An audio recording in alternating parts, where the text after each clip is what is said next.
Selamat datang di Ngobas, ngobrolin apa saja.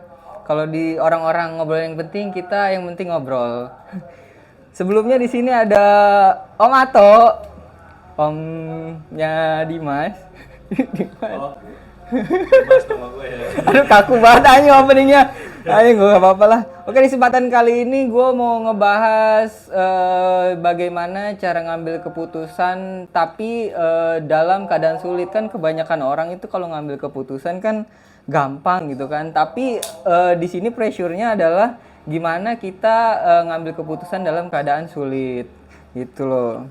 Kebanyakan orang itu suka sembrono khususnya dalam mengambil keputusan. Nah, di kesempatan kali ini kita mau nge-breakdown nih, nggak nge-breakdown sih, lebih kayak ngobrol-ngobrol santai bersama Om Ato yang sudah lama menjalani kehidupan. Jadi seenggaknya suhu ini bisa membantu bagaimana cara kita membantu para teman-teman, para penonton gimana cara ngambil keputusan tapi dalam di keadaan sulit. Sebelumnya awalnya kita awali dengan gini nih. Jadi itu kan membuat suatu keputusan itu kalau misalkan itu kan ada level-levelnya kan ya Om. Ya Mas ya. Nah, kalau misalkan menurut Om nih ya, keputusan yang dianggap sulit bagi Om itu apa Om? Mengambil keputusan yang di saat seperti apa kondisinya kira-kira? Ya keputusan Yang dianggap sulit. itu dua-duanya sama-sama penting. Itu sulit, dua pilihan sulit. Artinya penting itu ya lo harus berkorban salah satunya. Tapi tetap harus dilihat, ditimbang-timbang tuh pasti ada yang harus dikorbankan. Poinnya sih yang harus ada dikorbankan itunya apa? Salah satunya Ada apa namanya? Ada sebelum kita mengambil keputusan tuh pasti kita ngetres balik gitu ya.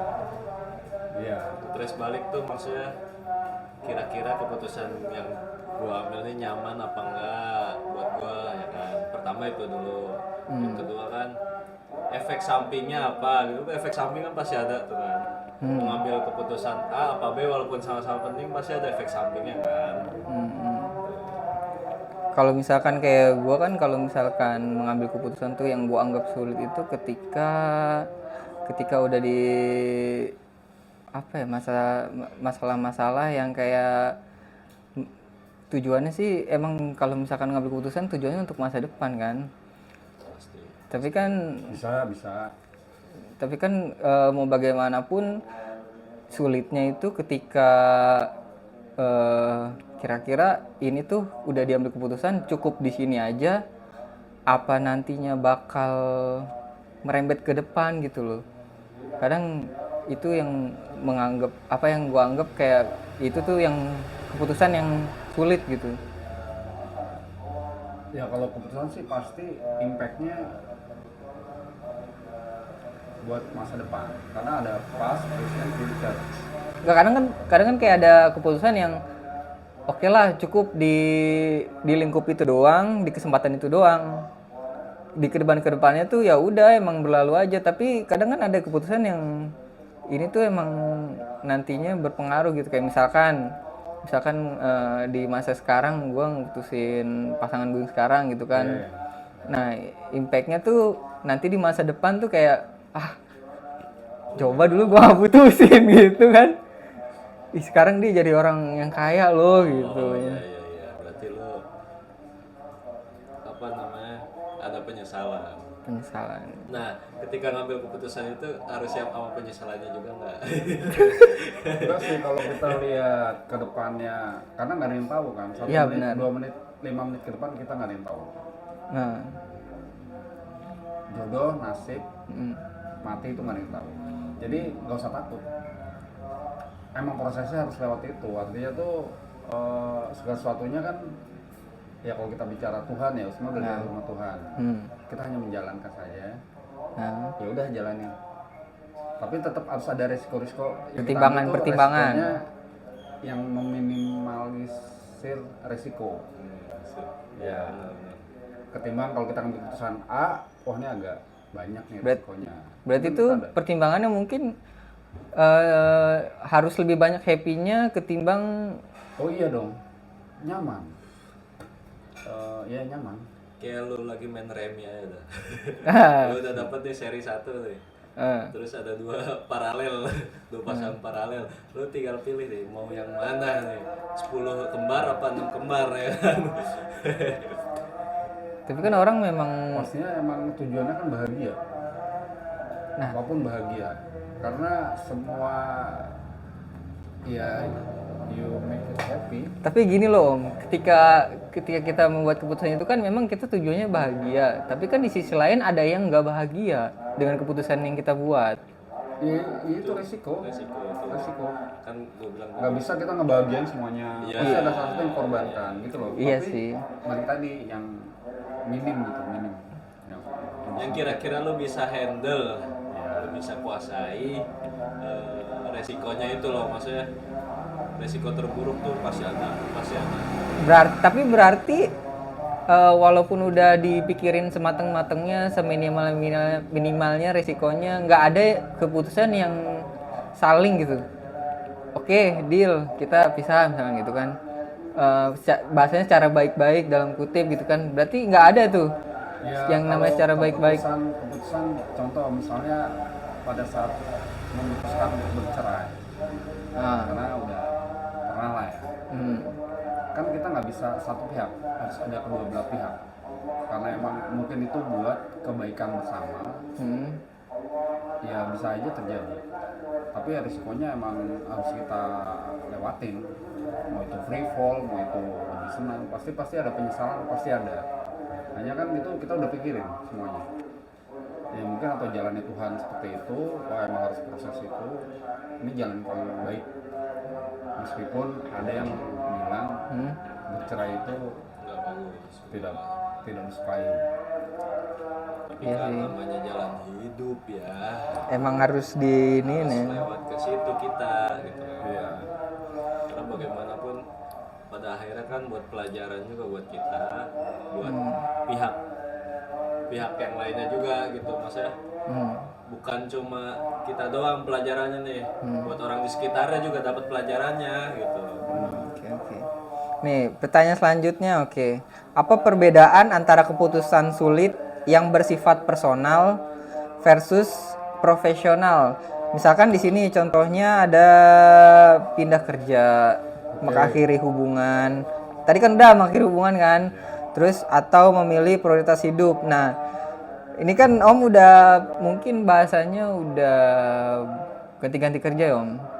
Tapi pasti adalah momen dimana kalau nggak usah pindah kerja mungkin pindah untuk memihak ke suatu orang gitu kan. Nah istilahnya tuh pada pengalaman Om nih, apa pertimbangan Om ketika ingin pindah ke tempat kerja lain diantaranya? Kalau buat umur mungkin umur 20, 40 mungkin ya, itu lebih karena nyari gaji yang lebih, itu standar. Artinya wajar, normal dan manusiawi orang mau yang lebih, tapi kan semakin dapat bayarannya tinggi, tanggung jawab juga tinggi. Itu bentuk profesional ya. Kita kerja ada rewardnya gitu. Kalau kerjanya kita bagus juga dikasih reward, bonus ataupun apapun, gaji lebih tinggi. Siapapun pasti pengennya gaji lebih tinggi. Siapapun itu secara personal. Secara personal. Pada umumnya range-nya antara umur 20 sampai 45 lah. Tapi kalau udah titik enough is enough ya, itu paling orang nyari kenyamanan. Malah ada juga beberapa orang yang nyari tantangan baru. Oh, udah bosen nih. Gitu-gitu Bosen, doang, iya, siklusnya doang. gitu-gitu Pengen doang. coba tantangan. Ada beberapa orang kayak gitu. Tapi emang sih kalau misalkan momennya kayak gitu kan, kalau misalkan yang sulit kerja gimana Om? Maksudnya dalam kutip tuh dia dapat kerja dari situ aja udah susah gitu. Tapi dia pengen mutusin nih, gue tuh harus pindah kerja gitu. Oh, faktornya banyak. Mungkin kalau dia mutusin pindah kerja, pertama kan dari lokasi. Mungkin dia lokasinya kejauhan dari dia punya rumah, atau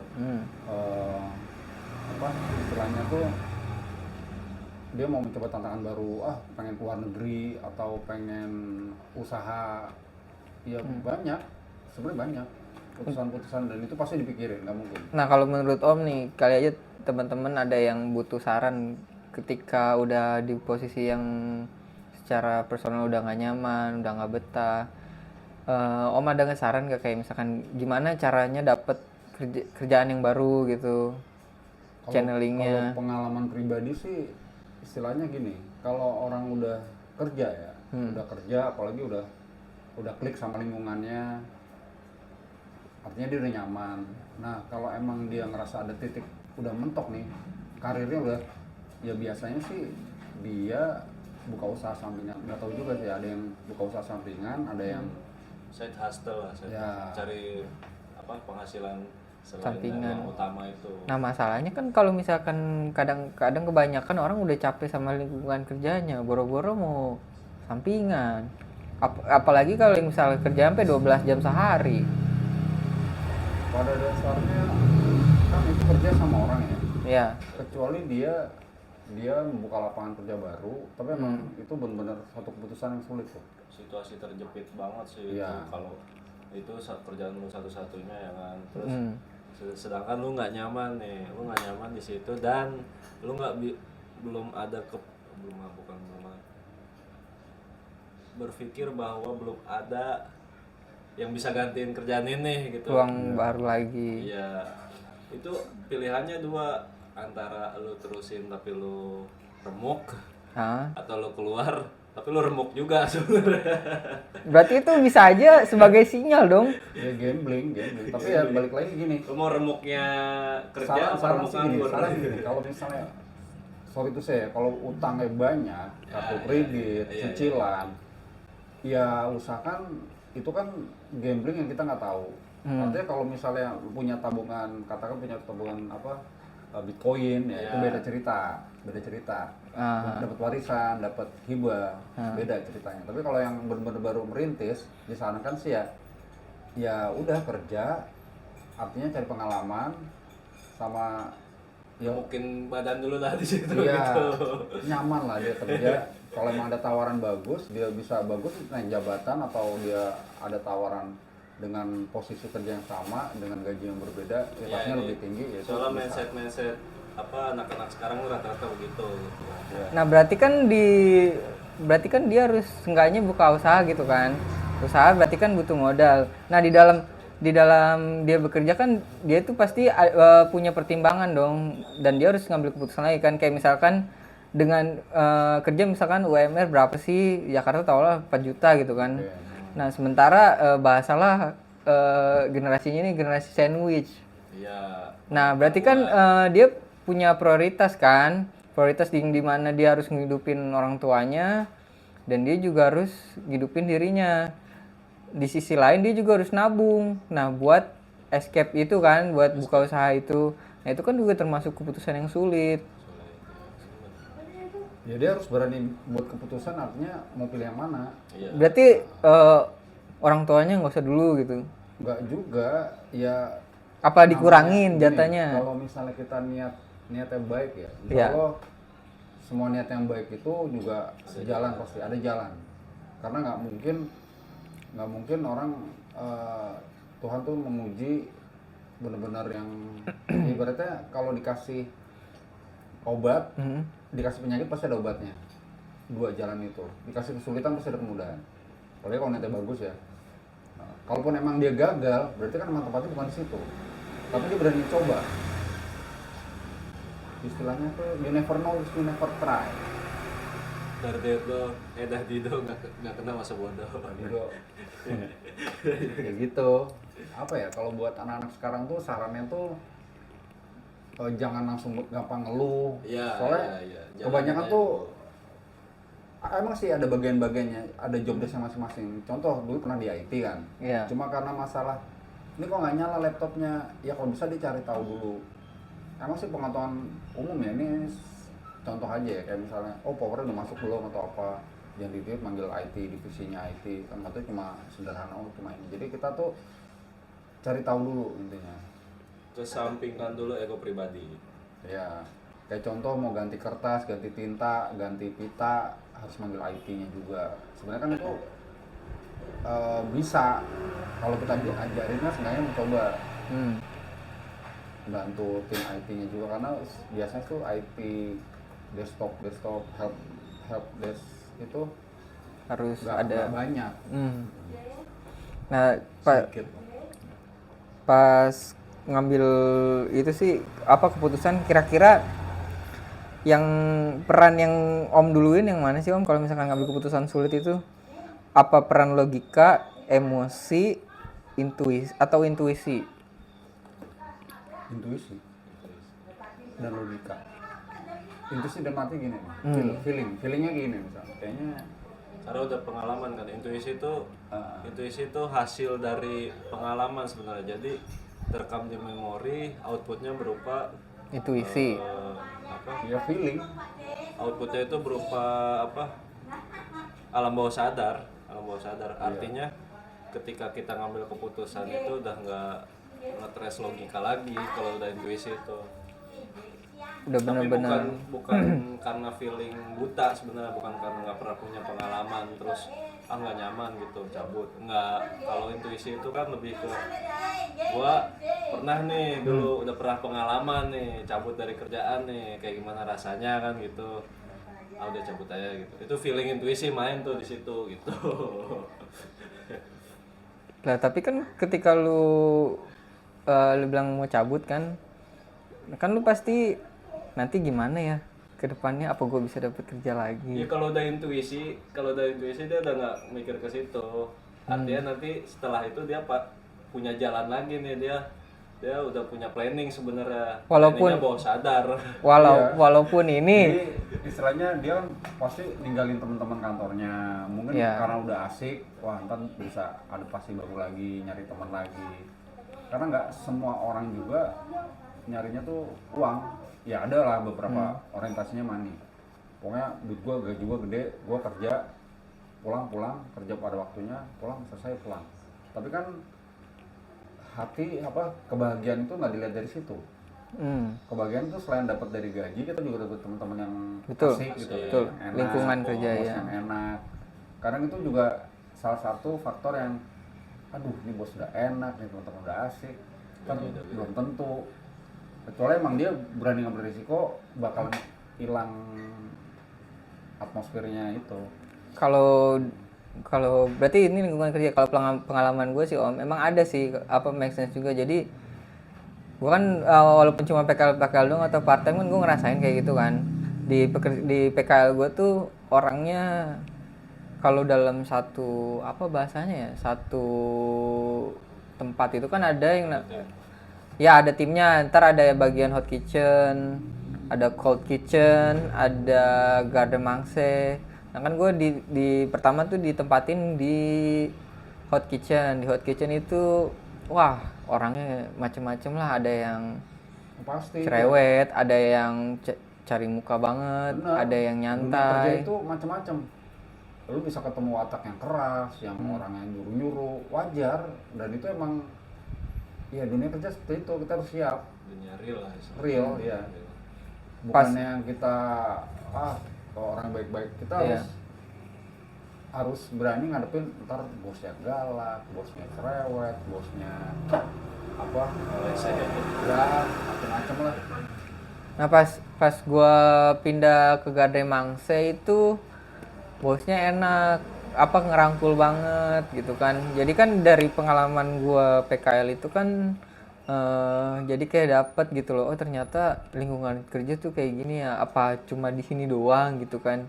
Nah ternyata taruhlah sekarang gue udah kerja lagi kan, ternyata di lingkungan sekarang lebih enak lagi, orang yang ngerangkul atasannya, nggak ada yang main belakang. Nah ngerinya tuh ketika mau kan gue ada rencana gitu kan ya, kayak misalkan mungkin setahun 2 tahun tuh mau pindah kerja gitu kan. Nah di dalam perjalanannya gue kayak mikir, apa gue mau di sini aja kali ya, orangnya udah enak-enak gitu kan, bosnya juga enak gitu kan, gak cerewet, diem aja, humble. Terus gimana ya kalau misalkan gua pindah ke tempat kerja yang lain, apakah bakal dapat seenak Karena ini gini, tujuannya teman-temannya? apa? Tujuannya kalau emang udah sesuai sama disiplin ilmunya, misalnya kuliahnya di komputer, pengennya komputer. Sekarang kan banyak kita temuin tuh nggak sesuai sama disiplin ilmu. Ya, betul, Banyak. betul, betul. Orang misalnya lulusan pertanian, bisa jadi kerjanya di HRD. Ada yang orang yang lulusan katakan IT, larinya ke Keuangan. ya ke finance. Ada. Ya banyak, tapi kan balik lagi selama dia bisa Ngehandle fast pekerjaannya. learning ya, Ya, artinya betul. pengalaman tadi cepet diajarin, cepet adaptasi, ya why not kan? Jadi ketika kita belajar di pendidikan ya akademi itu kan selain diajarin tentang materi pelajaran juga diajarin tentang apa kemampuan cara berpikir, kemampuan cara belajar, Adaptable. kemampuan cara bertahan itu ada sebenarnya dari cara lo diomelin guru sebenarnya kurang lebih sama ketika diomelin sama bos walaupun sama bos lebih parah. Tapi kan at least dimainnya sama bos langsung, bukan bos orang. Karena gini, bos kalau orang kan mungkin ada peringatan, ada namanya SP ya, surat peringatan. Itu kan lebih ke mungkin kita ada salah, tapi kan salah kan bisa diperbaiki kan. Nah kalau banyak orang yang salah dikit, dimangin dikit, terus besoknya lagi resign. Iya nggak gitu juga, berarti menunjukkan ketidakdewasaan ya. Artinya, oh dimarahin pasti ada alasannya kan. Iya, iya. Alasannya artinya pasti ada yang kurang apa di mana, ya diperbaiki. Kalau nggak tahu ya tanya. Banyak juga orang yang cuma kerjanya tuh karena 6 bulan resign, 1 tahun resign. Sebenarnya sih nggak bagus juga ya. Artinya nanti di CV-nya tuh dilihat nih kok keluar-keluar. Ya beda yang kerjanya 2 tahun. Mungkin dia udah menguasain dia punya bidang pekerjaannya, terus dia mungkin loncat lagi. Oke, kadang kalau di HRD yang berkita personal yang lihat kok ini sering keluar, tidak terkesan nggak bagus juga sih. Ada. Iya karena kelihatan kan di CV itu akhirnya di 3 bulan udah keluar. Ntar gua rekrut ya kan 4 bulan apa 2 bulan minta cabut. Iya. Itu pertimbangan HRD itu di situ juga sebenarnya. Nah, kalau misalkan kayak gitu gimana? Cara apa dari keputusan HRD gitu kan? Nah, gimana cara nanggepin mungkin secara emosi atau secara kecemasan apa nanggepinnya gimana gitu? Ketika orang lain tuh udah ngambil keputusan untuk kita gitu. Orang lain mengambil keputusan untuk kita. Iya, kayak misalkan gini. Misalkan ini dari pengalaman pribadi gitu ya. Misalkan gini. Van sama Pak Edi gitu. Misalkan Pak Edi gitu kan. Van nganter ke sini aja. Pak Edi beristirahat gitu. Kan kalau misalkan dilihat secara holistik gitu kan orang nggak tahu kan siapa yang paling capek gitu kan. Tapi kenapa harus gue lagi gitu ya yang dapat tugas itu. Nah, kalau misalkan gue kan nanggepinnya kayak untuk keputusan dia kan gue nanggepinnya kayak ya udahlah namanya juga orang kerja gitu kan. Jadi mau nggak mau ambil aja, dijalanin aja Iya. perintahnya. Karena kecuali gini loh, kerja itu kan punya job desk A, B, C, D. Kalau di luar job desk itu kita punya hak. Oh bukan job desk. Tapi beda ya kalau yang kamu kerja di perusahaan keluarga. Biasanya tuh itu di luar job desk semua. Ya balik lagi kalau namanya kita kerja mengabdi, ya dulu dan dia tahu kok kerjaan kita di katakan misalnya di masalah finance gitu, terus tiba-tiba disuruh operasional, tolong dong jaga kita lagi ada katakan lagi ada pameran atau apa yang harus butuh orang, yang apa juga. Ya, biasanya sih yang kayak gitu ketika orang itu nyuruh elu untuk melakukan itu yang di luar job desk itu biasanya dia juga ngelihat background lu juga ketika di kerjaan. Kalau lu rajin biasanya bakal dicoba gitu. Oh, kayaknya orang cocok nih di dikerjain dibikin kerja di luar job desk Ya multitasking. dan apa namanya, biasanya dia di luar ekspektasi juga sih sebenarnya. Ketika nugasin lo itu kan karena Mungkin ini di luar job desk dia, dikasih tantangan. bagus apa enggaknya ya gua nggak expect lebih gitu. Tapi biasanya ada pertimbangan. Iya, Kenapa si orang itu katakan menyuruh lu nih. Pasti dia udah punya gambaran bisa nih. Bisa Nggak iya, mungkin, iya. nggak mungkin dia menyuruh orang merintahin tuh yang bener blank. Berarti nggak karena mungkin. udah trust, percaya. Ya, itu ada kepercayaan juga di situ ya. Ada faktor trust juga. Karena dia nge-trace lagi ke belakang kan. Sebelum ngambil, dia juga ngambil keputusan kan. Iya, Sebelum betul. ngambil keputusan dia nge-trace lagi ke belakang nih. Record pekerjaan lu selama di itu tuh, ketika gua masukin ke job yang di luar job desk dia, oke lah nih orang ini bisa nih gitu. Berarti menjadi orang yang bisa diandelin. Ya, Tapi kan kadang ketika udah menjadi orang yang bisa diandelin, kayak gimana ya?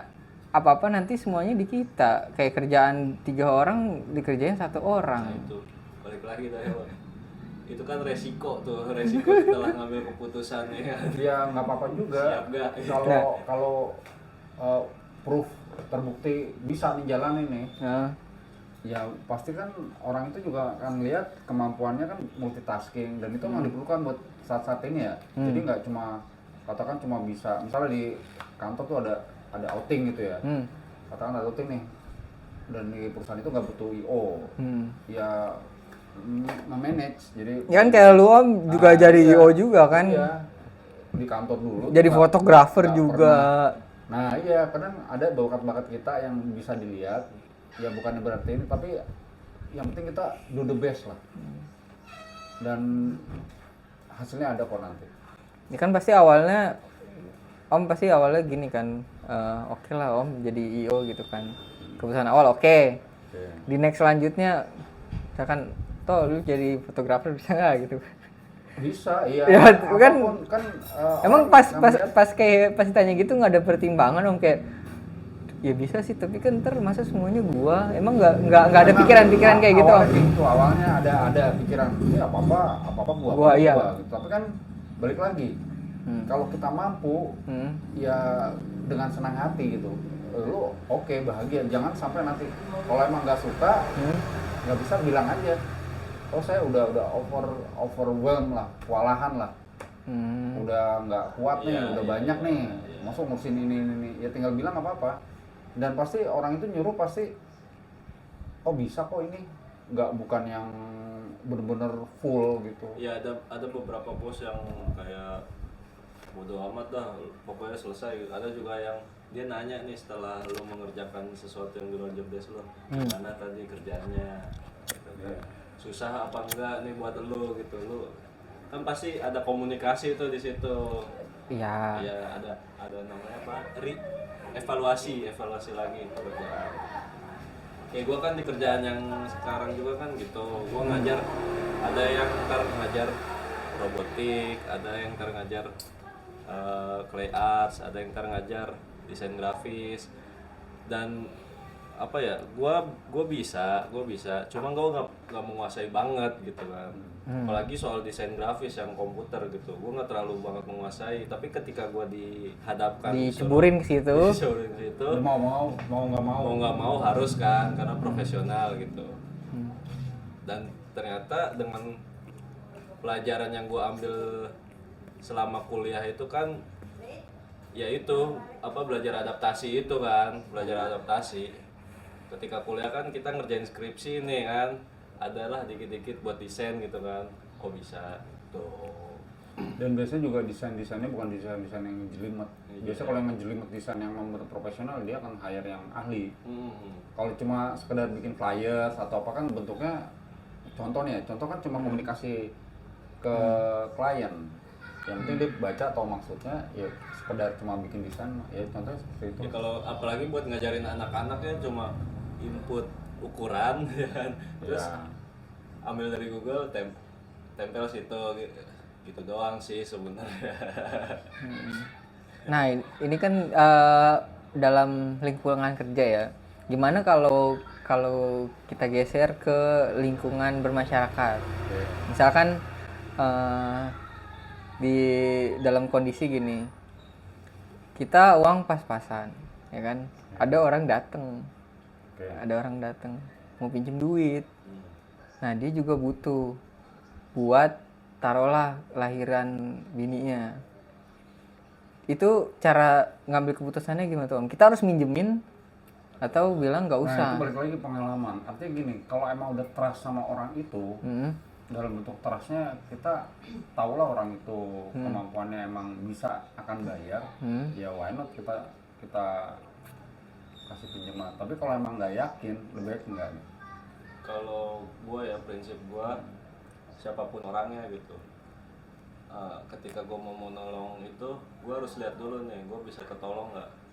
Diri gua tuh cukup nggak nih Dengan duit dengan lu uang yang sekarang. segitu. Ya minimal kalau emang kitanya pas-pasan juga, ya gimana? Apa misalkan gini, Kecuali kita punya duit lebih, tabungan. bro gue minjem 2 juta dong gitu kan. Tapi di tabungan benar-benar 2 juta gitu kan. Tapi bilangnya gini aja. Ya udah gue adanya 500 deh, gimana? Kalau kayak gitu gimana? Ya bisa. Oke juga nggak? Bisa. Bisa aja, tapi tergantung balik lagi ke deal-deal di awal. Artinya gini, kadang ya, ini yang udah dilewatin ya, kita ngasih pinjam orang. Ya, Nah, itu kan- nanti pada saat kita nagih, malah kitanya yang ngemis. Nah, itu kan bahasanya untuk minjem itu kan suatu keputusan yang sulit kan. Nah, dengan bijaknya itu berarti dengan Ya kalau bijaknya, kalau kita mau sedekah, ya udah, diiklasin aja. sedekah, Tapi kan ikhlasin aja. judulnya orang itu mengutang kan. Gini, jadinya balik lagi yang konsep gue di awal tuh, menolong diri lu dulu ya kan, baru menolong orang. Nah kan misalkan lu ada duit cuma 2 juta gitu, nah lu lihat dulu nih lu butuhnya berapa kan. Oh gua butuhnya cuma 1,5 lah gitu, butuh banget tuh 1,5. Ya udah GoPay-nya itu sebenarnya uang dingin jatuhnya kan, uang yang nggak gue Uang butuhin nganggur, gitu. uang Atau mungkin gini. Kan yang namanya jadi kan kita nolong kan ya. Atau mungkin bisa gini nggak? Oke, gue pinjemin, gue ada 2 juta. Tapi gue di tanggal 20 gue butuh, lu bisa nggak balikin?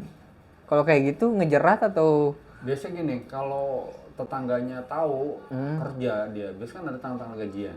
betul? Nah, kalau emang orang itu kan pasti kita ngeliat, nggak mungkin juga ujuk-ujuk minjem, nggak kenal nih, itu mah nggak. Tapi di rumah saya ada Om orang kayak gitu. Padahal cuma bahasanya gini loh. Kita kan jalan di kampung ya. Kayak asal naik motor gimana sih namanya, orang sering lihat cuma disenyumin doang Om. Bang, misi Bang. Tahu-taunya Kenal gitu dong. taunya nggak lama kemudian tahu-tahu ke rumah minjem duit. Apa coba, kan ada aja orang kayak gitu. Itu sih Itu mah itu kata aja itu yang kayak gitu, nggak usah ini. Karena apa, satu lu dari awal aja lu nggak kenal kan itu siapa. Iya. Terus yang kedua, lu mau nolong orang, lu sendiri nggak tahu itu bentuknya sedekah aja sih. itu bener apa enggak nih orang ngomong kayak gitu minta tolongan gitu kan. Tapi ya emang niat orang nggak ada yang tahu sih sebenarnya. Ketika lu ragu, lu nggak bisa trust gitu kan. Itu isi lagi yang main. Iya, ngapain? Mau ngapain? Lu udah, kecuali lu udah siap rugi gitu. Dalam artian ya sedekah gitu. Udah balik lagi sedekah lagi. Apa yang harus dilakukan jika keputusan yang kita ambil ternyata salah? Benar atau salah itu tergantung persepsi. Benar atau salah kan, salah itu ketika jadi penyesalan, benar itu ketika kita seneng gitu kan, outputnya gitu, output dari keputusan. Terus cara maafinnya gimana? Memaafkan diri sendiri, terus bangkitnya lagi ketika kita ngebuat keputusan yang salah.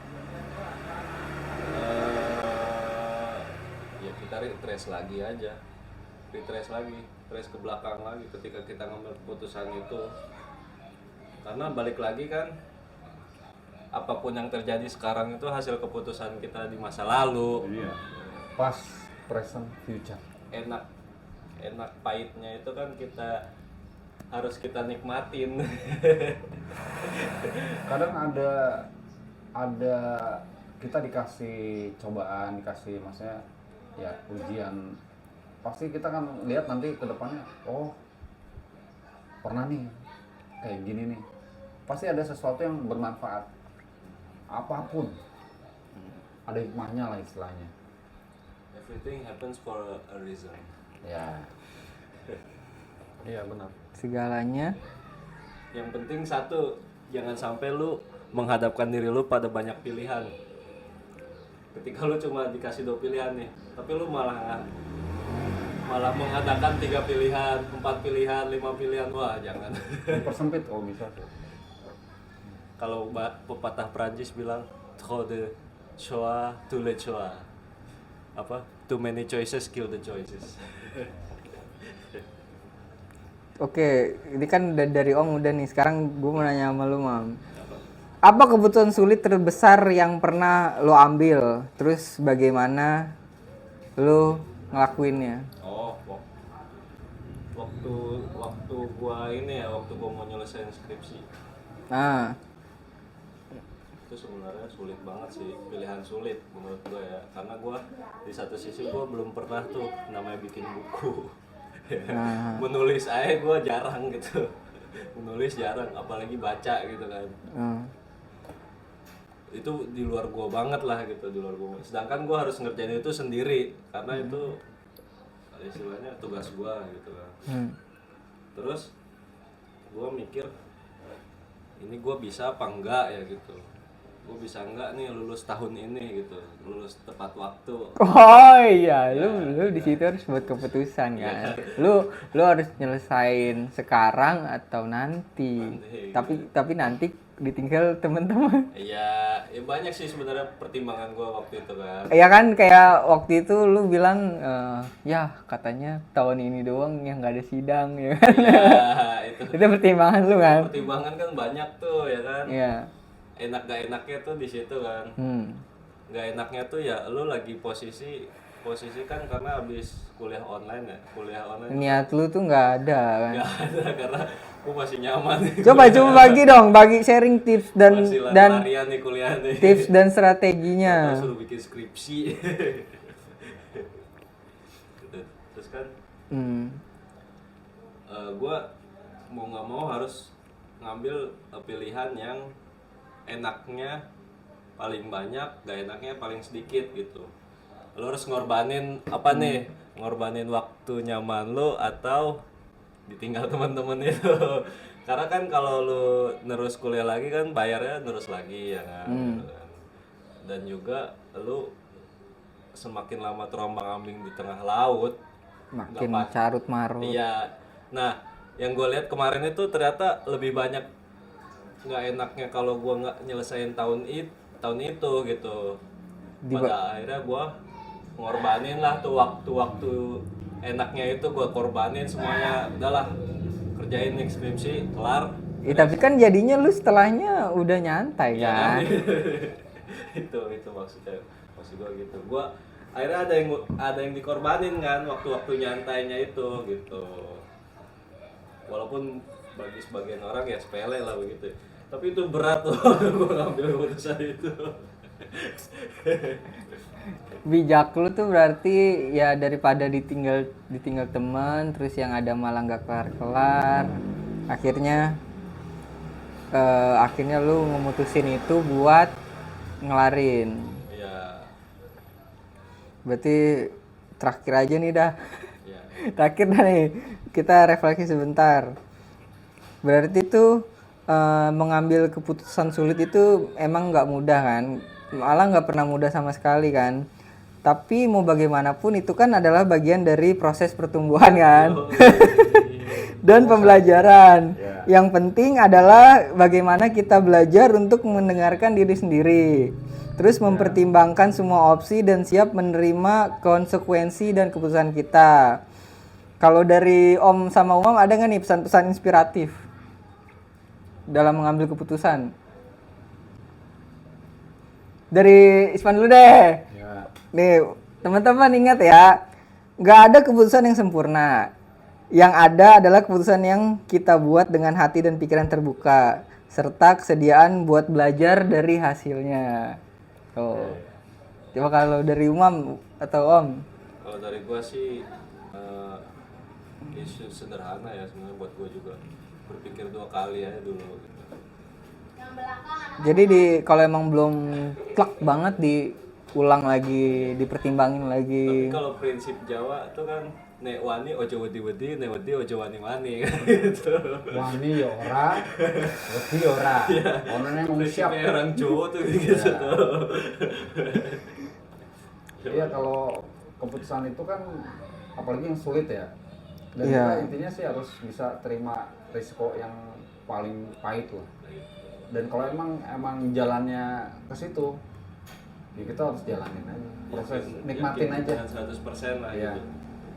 Ya balik lagi tadi, kalau 20% ditimbang-timbang mana yang dikit lah risikonya. Dikit. Tapi kalau emang ternyata berat lewat situ, emang itu udah jalannya harus lewat situ.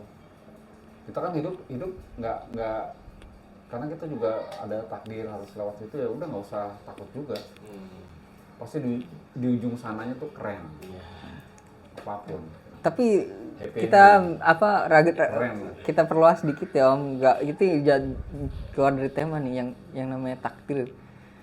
Tapi kan orang bilang kita itu namanya punya free will. Oke, free will ya, pilihan.